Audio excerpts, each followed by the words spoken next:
एक बड़ा महाकुंभ खेल का होने वाला है। 32 देशों के बीच होने वाला महामुकाबला फीफा वर्ल्ड कप 2022। लेकिन इस सबसे बड़े इवेंट के आयोजन को लेकर बड़े विवाद भी शुरू हो गए। फुटबॉल वर्ल्ड कप के 92 सालों के इतिहास में यह पहली बार है जब इसका आयोजन अरब देश में हो रहा है। फुटबॉल वर्ल्ड कप खेलने वाले 32 देशों में से 27 देश ऐसे हैं जिनकी संस्कृति अरब देशों से बिल्कुल भिन्न है। इन देशों के खिलाड़ियों और यहां के फैंस को विश्व कप के लिए कतर आना है, जहां इस्लामिक रूढ़िवादी नियम चलते हैं। यही इस बार के फुटबॉल वर्ल्ड कप आयोजन की सबसे बड़ी बाधा है। इस बार फीफा वर्ल्ड कप 2022 का आयोजन कतर की राजधानी दोहा के 8 स्टेडियम में होने जा रहा है। लेकिन इस आयोजन को लेकर कई यूरोपीय और दक्षिण अमेरिकी देश कतर और उनसे जो नियम कायदे हैं उनका विरोध कर रहे हैं। कतर को जब से वर्ल्ड कप का आयोजन का टिकट मिला है तभी से इस पर हर दिन कोई ना कोई विवाद हो रहा है। फुटबॉल वर्ल्ड कप आयोजन के लिए कतर को चुना जाना भी एक बड़ा विवाद का कारण बन गया। दरअसल कतर की खुद की फुटबॉल टीम ने आज तक एक भी वर्ल्ड कप नहीं खेला है। सबसे हैरान करने वाली बात तो यह है। तो सबसे पहले हम इस आयोजन को लेकर हो रहे विवादों की बात कर लेते हैं। उसके बाद हम आपको बताएंगे कि कतर में होने वाली इस महा आयोजन को लेकर फुटबॉल फैंस क्यों गुस्से में है। कतर मिडिल ईस्ट का एक छोटा सा देश है जहां आज भी राजशाही चलती है और कतर का क्षेत्रफल 11,610 वर्ग किलोमीटर है। क्षेत्रफल के मामले में यह भारतीय राज्य मेघालय से भी आधा है और आबादी के हिसाब से देखें तो भी कतर एक छोटा सा देश है जहां की आबादी मात्र 29,30,000 है। भारत के मुंबई शहर की आबादी ही 2,20,00,000 से ज्यादा है, यानी मुंबई में कतर के मुकाबले 7 गुना ज्यादा लोग रहते हैं। सिर्फ यही नहीं, कतर भले ही फुटबॉल वर्ल्ड कप का आयोजन करने जा रहा हो, लेकिन कतर में कभी भी फुटबॉल कल्चर मजबूत रहा ही नहीं है। इस बार कतर पहली बार वर्ल्ड कप भी इसलिए खेल पा रहा है क्योंकि वो इसका आयोजन करता देश है और फीफा के इतिहास में यह दूसरी बार है जब कोई देश सिर्फ इसलिए क्वालिफाई कर पाया क्योंकि वो देश वर्ल्ड कप का आयोजक था। इससे पहले वर्ष 1934 में इटली भी इसी तरह से फीफा वर्ल्ड कप के लिए क्वालिफाई कर पाया था। लेकिन वहां आपको बता दें कि इटली में फुटबॉल का कल्चर काफी पुराना है और 4 बार वर्ल्ड कप भी वो जीत चुका है। वर्ष 1934 में इटली क्वालिफाई नहीं कर पाया था, तब आयोजक होने के नाते उसे क्वालिफाई मान लिया गया था। लेकिन कतर आज तक वर्ल्ड कप के लिए क्वालिफाई कभी नहीं कर पाया है। यह उसका पहला वर्ल्ड कप होगा क्योंकि वो आयोजक है। वैसे फुटबॉल वर्ल्ड कप के आयोजन को लेकर सवाल यह उठ रहा है कि जिस देश की आबादी ही मात्र 29,30,000 है, उसे इतने बड़े आयोजन की अनुमति कैसे मिल गई। दरअसल फीफा विश्व कप के आयोजन को लेकर देखा गया है कि विश्व कप देखने के लिए 15 लाख से ज्यादा फैंस आयोजन करने वाले देश में पहुंचते हैं।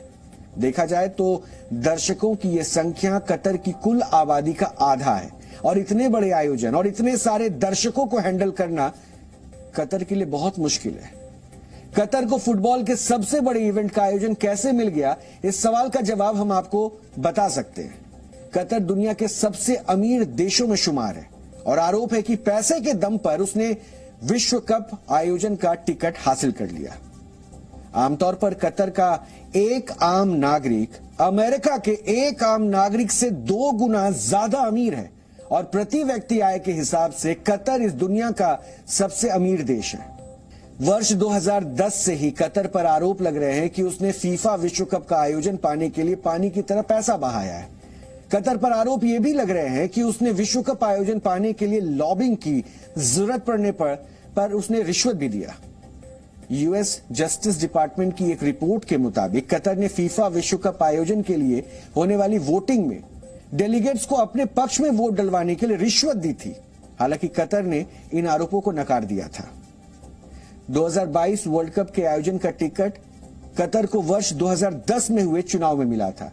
तब से लेकर अब तक कतर पर यह आयोजन पाने में की गई धांधली के मामले में कई केस भी दर्ज किए जा चुके हैं। कई देशों में कतर के खिलाफ मामले चल रहे हैं। इसमें अमेरिका, फ्रांस और स्विट्जरलैंड जैसे देश शामिल हैं। फीफा के कई बड़े अधिकारी इस मामले में दोषी भी पाए गए, उन्हें जेल तक भेजा जा चुका है। और यही वजह है कि कतर में होने वाले विश्व कप आयोजन को लेकर विवाद बढ़ता ही जा रहा है। कतर को मिले विश्व कप आयोजन में फीफा ने नियमों को भी दरकिनार किया था। ये दूसरी वजह है जिसको लेकर फीफा और कतर पर धांधली के आरोप लग रहे हैं। फुटबॉल फैंस और खिलाड़ी इस आयोजन को लेकर विरोध जता रहे हैं। हमेशा से फुटबॉल विश्व कप का आयोजन जून और जुलाई के महीने में किया जाता रहा है और कतर में होने वाला विश्व कप भी पहले जून में ही होना था, लेकिन जून के महीने में कतर में तापमान 40 डिग्री सेल्सियस से ज्यादा होता है। ऐसे में कई खिलाड़ियों के डॉक्टर्स ने तापमान को लेकर चिंता जाहिर की थी और जून जुलाई में विश्व कप का आयोजन होने की वजह से दुनिया भर के फुटबॉल क्लब अपने आयोजन को भी जून जुलाई में रोक देते थे। लेकिन ये पहली बार है जब कतर में आयोजन सुनिश्चित करवाने के लिए फीफा ने सभी फुटबॉल क्लब को नवंबर दिसंबर में मैच ना कराने का आग्रह किया था ताकि विश्व कप का आयोजन हो सके। फीफा ने इन बातों पर पहले ध्यान नहीं दिया था, लेकिन जब खिलाड़ियों ने विरोध किया तब उसने क्लब पर दबाव बनाकर उनके आयोजन अपने विश्व कप के लिए रुकवा दिए। कतर में विश्व कप के आयोजन को लेकर तीसरा विवाद जो है वो है आयोजन के लिए बनाए जा रहे इंफ्रास्ट्रक्चर को लेकर। यह काम वर्ष 2010 से ही शुरू हो गया था।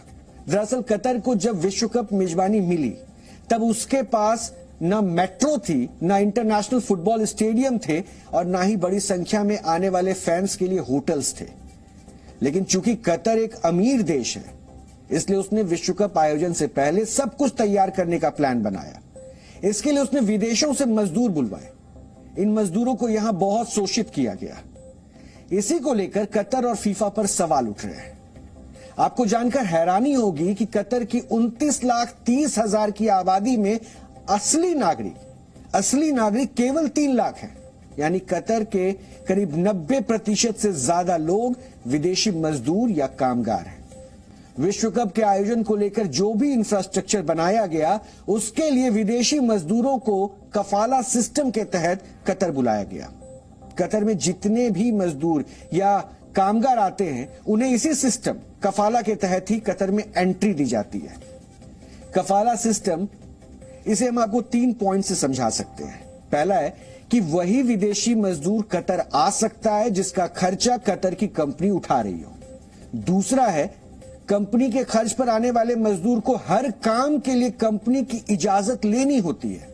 और तीसरा है कफाला सिस्टम के तहत आने वाले मजदूर एक तरह कंपनी के गुलाम हो जाते हैं। इनको ना नौकरी बदलने की इजाजत होती है, ना ही ये काम छोड़ सकते हैं, ना ही ये देश छोड़ सकते हैं और ना ही उनका वीजा रिन्यू होता है। ये तभी होता है जब इन्हें कंपनी की इजाजत मिल जाती है। और इसी सिस्टम के तहत मजदूरों को बुलाया गया।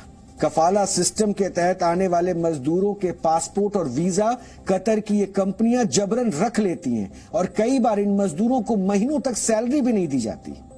इन मजदूरों को कंपनी की शिकायत करने का भी अधिकार नहीं होता और अगर कोई मजदूर काम करने से मना करता है तो उसे जेल भेज दिया जाता है। हम आपको कतर के एक ऐसे ही भारतीय मजदूर का बयान सुनवाते हैं जो फीफा विश्व कप आयोजन के नाम पर हो रही ज्यादती के बारे में बता रहा है। वो भी कफाला सिस्टम के तहत कतर में फंस गया है। काम पूरा होने तक उसे कतर छोड़ने की इजाजत नहीं थी।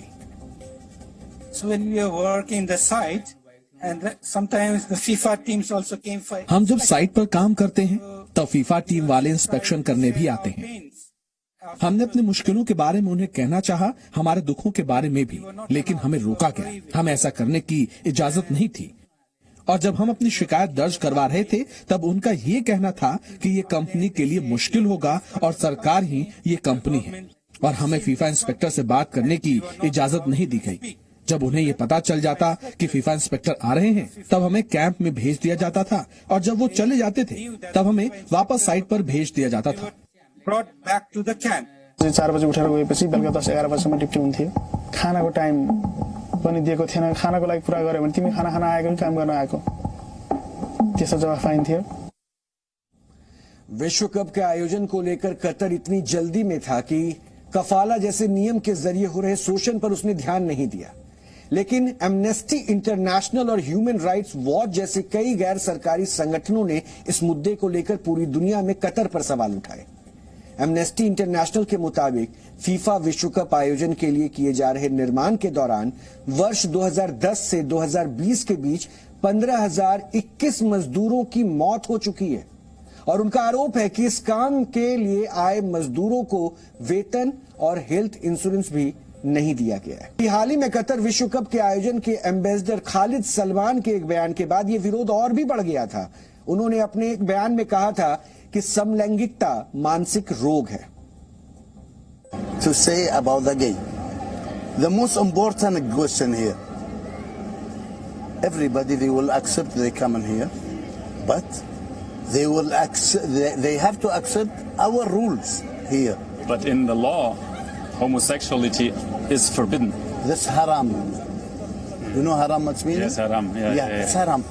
So he will say for me, why you drink it? But do you think gay is haram? It's haram. Because why is haram? I am not one big Muslim, but it's haram. Why? Because it's damaging the mind. Khalid Salman Qatar की football team के खिलाड़ी रह चुके हैं। अपने बयान में उन्होंने ये भी कहा है कि जब फैंस को हमारे देश में आना है तो हमारे नियम मानने ही होंगे। इसी वजह से फुटबॉल फैंस कतर में होने वाले विश्व कप आयोजन से नाराज हैं। LGBTQ समुदाय का समर्थन करते हुए जर्मनी के पब्स ने फैसला किया है कि वो अपने यहां विश्व कप फुटबॉल मैच नहीं दिखाएंगे। फुटबॉल विश्व कप की मेजबानी कतर को मिलना ही एक बड़ा विवाद था। इसके बाद से इस विवाद में हर दिन कोई ना कोई नया विवाद जुड़ता ही चला गया। हम आपको एक खास तस्वीर दिखाना चाहते हैं। जो तस्वीर है वो है सिप ब्लैटर की। ये सिप ब्लैटर की। सेप ब्लैटर को हार्डकोर फुटबॉल फैंस जरूर जानते होंगे। जो इनको नहीं जानते उनको बता दें कि सेप ब्लैटर 8 बार फीफा के अध्यक्ष रह चुके हैं और वर्ष 1998 से लेकर वर्ष 2015 तक सेप ब्लैटर की इंटरनेशनल फुटबॉल के ही वो सर्वे सर्वा थे। इनका जिक्र हम इसलिए कर रहे हैं क्योंकि कतर को जब विश्व कप की मेजबानी मिली तब सेप ब्लैटर ही फीफा प्रेसिडेंट थे और कतर को मेजबानी देने के सेप ब्लैटर का बहुत बड़ा हाथ था यह भी कहा जाता है। इसलिए कतर को मेजबानी देने पर हुए विवाद का दोषी भी सेप ब्लैटर को ही माना जाता है। सेप ब्लैटर ने 17 साल बाद वर्ष 2015 में अपने पद से इस्तीफा दे दिया था।